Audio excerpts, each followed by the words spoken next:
Hi, my name is Adam Nightingale, and as well as riding blood bikes, I also coach off-roading skills and techniques on enduro bikes. Now, although these bikes may be very, very different, the techniques for riding off-road are very similar. As we are approaching the time of year where a lot of the roads we ride are going to be covered in mud and will be treacherous and slippery, I've been asked if I could share 2 or 3 tips just to help riding in those conditions a little bit more safe. Riding position. When we sit on the bike, our weight compresses the spring, and as you will all know from your physics days at school,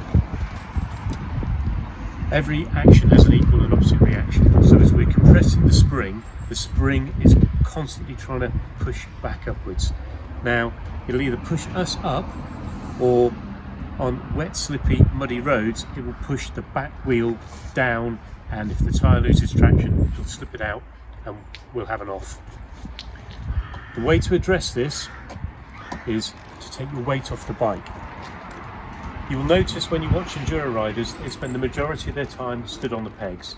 There's a number of reasons for this, but one of them is to remove that effect of a spring being compressed and the wheel being pushed down, being forced out. The last thing they want is to have that wheel wash out from underneath them.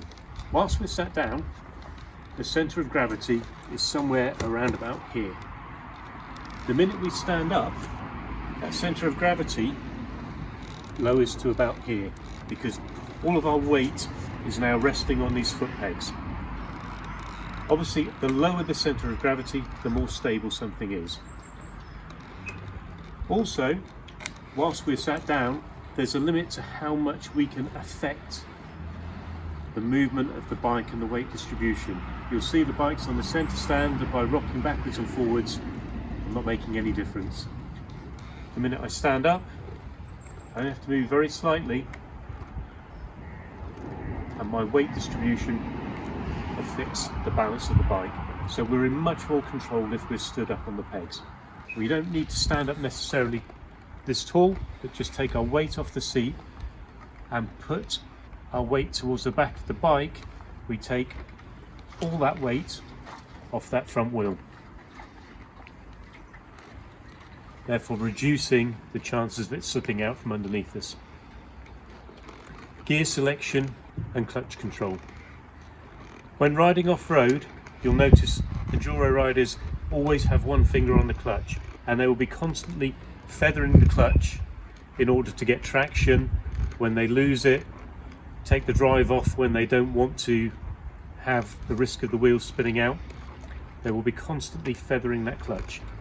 Whilst I'm not suggesting you do that, I'm certainly suggesting that in slippy conditions, instead of riding in first or second gear, pull a higher gear, maybe third, and just actuate the clutch lever very slightly just to prevent the bike from stalling. So you'd be lugging along, just feathering the clutch, just making sure you don't get too much drive too quickly, and if you do get a little bit of drive, it's very gradual because of the gear you're in.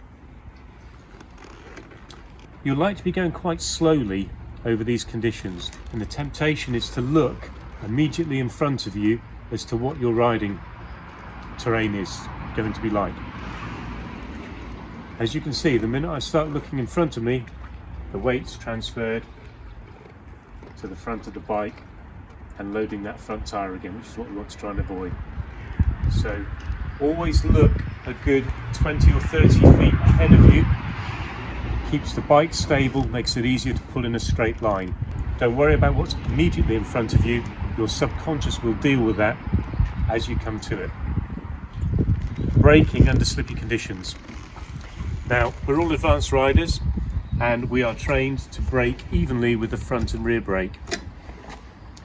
A useful tip, if it's particularly muddy, is to apply the rear brake a fraction of a second before you apply the front brake.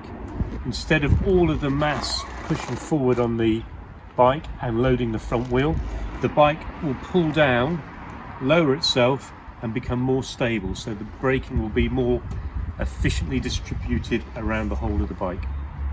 I hope that these tips have proved useful, and if there's any questions, please do not hesitate to contact me via the WhatsApp or via email. Thank you.